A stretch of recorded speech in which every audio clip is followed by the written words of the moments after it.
Shuning uchun aytyapmiz-da, boy $10,000 ehson qilib turib 10,000 ta savob olsa, kambag'al $2 ehson qiladi, o'sha 10,000 tadan ko'proq savobni oladi. Chunki bor yo'g'i $2 bor edi sho'rtagida. Ma'qulmi? Bizda saxovat, xayr ehson desa, hali puli yo'q odam o'tiraveradi. Menga daxli yo'q buni.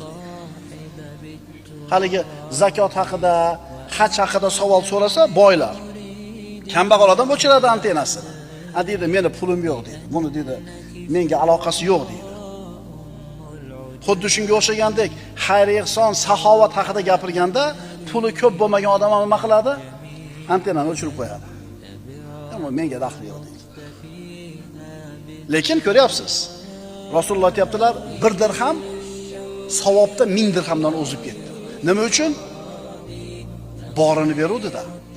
Demak, o'zlarini qo'yib, o'zgalarni ixtiyor qiladi, isor qiladi.